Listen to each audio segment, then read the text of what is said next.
Sir sir sorry sir, ও বুঝতে পারিনি sir, আপনাকে চিনতে পারিনি স্যার, সরি স্যার। এরা রিক্সাকে বলে টেসলা, লেগুনাকে বলে প্লেন, আর সিএনজি কে বলে হেলিকপ্টার। কে এই কাজের ছেলে গোলাম, কি তার আসল পরিচয় জানতে হলে ভিডিওটি প্রথম থেকে শেষ পর্যন্ত দেখতে থাকুন। হ্যালো ভিউয়ার্স, আসসালামু আলাইকুম। চলে আসলাম আপনাদের জন্য দুনিয়া টাকার গোলাম নাটকের আরো একটি দারুণ থিওরি ও রহস্যময় ভিডিও নিয়ে।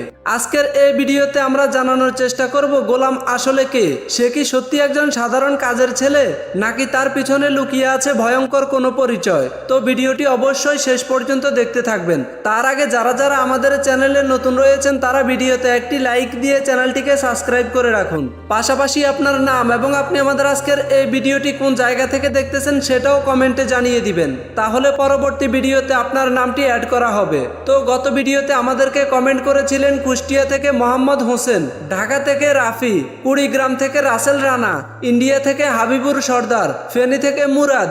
আরো যারা যারা কমেন্ট করেছিলেন তাদেরকে অসংখ্য ধন্যবাদ। তো ভিউয়ার্স, আজকের ভিডিওতে এমন কিছু তথ্য নিয়ে কথা বলবো যেগুলো দেখলে আপনারা অবাক হয়ে যাবেন। প্রথম থেকেই আমরা দেখেছি গোলামকে সবাই একজন গরিব কাজের ছেলে হিসেবে দেখে। সে বাসার কাজ করে, বাজার করে, সবার অপমান চুপ করে সহ্য করে, এমনকি নিজের স্ত্রী ঋতুও তাকে স্বামী হিসেবে মানতে চায় না। কিন্তু প্রশ্ন হলো, একটা সাধারণ কাজের ছেলে হলে তাকে পুলিশ কেন ভয় পাবে?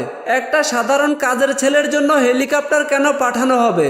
আর কেনই বা রেস্টুরেন্টের ম্যানেজার মুহূর্তের মধ্যে তাকে স্যার বলে সম্মাননা করবে? এখান থেকেই বোঝা যায় গোলাম আসলে সাধারণ কেউ না। আমার মনে হচ্ছে গোলামের আসল পরিচয় সম্পূর্ণ অন্য কিছু, আর সে ইচ্ছে করেই নিজের পরিচয় লুকিয়ে রেখেছে। কারণ প্রথম পর্বে একটা বিষয় খুব ভালোভাবে লক্ষ্য করলে দেখা যায় গোলাম কখনো নিজের সম্পর্ক নিয়ে বেশি কিছু বলে না। সে সবসময় চুপ থাকে, কেউ অপমান করলেও রাগ দেখায় না। কিন্তু যখন প্রয়োজন হয় তখন তার শক্তির একটা ছোট্ট নমুনা দেখা যায়। যেমন পাঞ্জা লড়ার সময় আমরা দেখেছি সে মুহূর্তের মধ্যেই প্রতিপক্ষকে হারিয়ে দিল, যেটা দেখে সবাই অবাক হয়ে গেছে। এছাড়াও পুলিশের সামনে গোলামের আচরণ ছিল খুবই রহস্যজনক, কারণ সাধারণ মানুষ পুলিশকে দেখে ভয় পায়, কিন্তু গোলামের মধ্যে সেই ভয়টা একদমই দেখা যায়নি। আর সবচেয়ে বড় ক্লু ছিল সেই আন্ডার কভার অফিসার সাইম শহীদ। তিনি সরাসরি এসে গোলামকে সম্মান দেখালেন এবং বললেন পিস্তলটা তিনিই দিয়েছে গোলামের নিরাপত্তার জন্য। এখন প্রশ্ন হচ্ছে, একজন আন্ডার কভার অফিসার কেন একটা সাধারণ কাজের লোককে অস্ত্র দিবে? এখানে লুকিয়ে আছে পুরো রহস্য।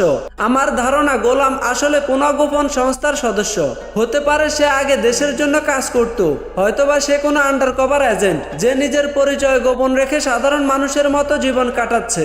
আর সেই কারণেই এলাকার মাস্তানরা পর্যন্ত তাকে দেখে ভয় পায়।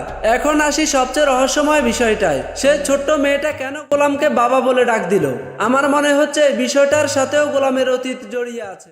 হয়তো গোলামের একটি ছোট্ট পরিবার ছিল, অথবা সে কোনো মিশনের কারণে নিজের পরিবার থেকে দূরে আছে। আর যদি সত্যি গোলামের পুরনো পরিচয় সামনে আসে, তাহলে ঋতু ও তার পরিবারের জীবন পুরো বদলে যেতে পারে। কারণ তারা এতদিন যাকে অপমান করেছে সে হয়তো বাস্তবে অনেক বড় ক্ষমতাবান কেউ। আরেকটা বিষয় কি আপনারা খেয়াল করেছেন, গোলামের জন্য যখন ফোন আসে তখন তারা বারবার লোকেশন ট্র্যাক করার কথা বলছিল। এটা কিন্তু সাধারণ মানুষের ক্ষেত্রে হয় না।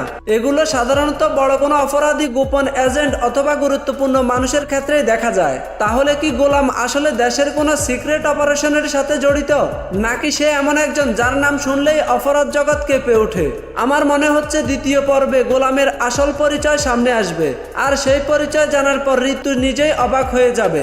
কারণ তখন হয়তোবা দেখা যাবে যে মানুষটাকে সবাই কাজের ছেলে ভাবছে, সে মানুষটার ক্ষমতার কাছে সবাই কিছুই না। তো আপনাদের কি মনে হয় গোলাম আসলে কে? সে কি আন্ডার কভার অফিসার, নাকি এর থেকেও বড় কোনো চমক রয়েছে সামনের পর্বে? আপনাদের মতামত অবশ্যই কমেন্টে জানাবেন। ভিডিওটি ভালো লাগলে কমেন্ট, শেয়ার আর চ্যানেলটি সাবস্ক্রাইব করে পাশেই থাকবেন। আল্লাহ হাফেজ।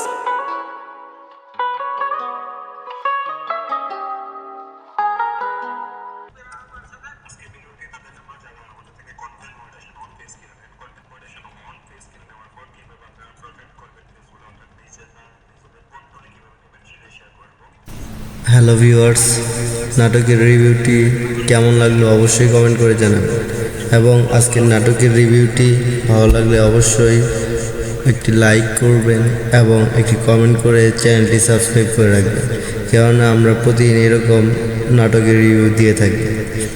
আজকে এই নাটকটি দুনিয়া টাকার গোলাম 1 নম্বর এপিসোডের পর 2 নম্বর এপিসোডে আলোচনা করা হয়েছে। তো 2 নম্বর এপিসোডের রিভিউ এবং ফ্যাক্ট যদি ভালো লেগে থাকে অবশ্যই সাবস্ক্রাইব করে পাশে থাকবে।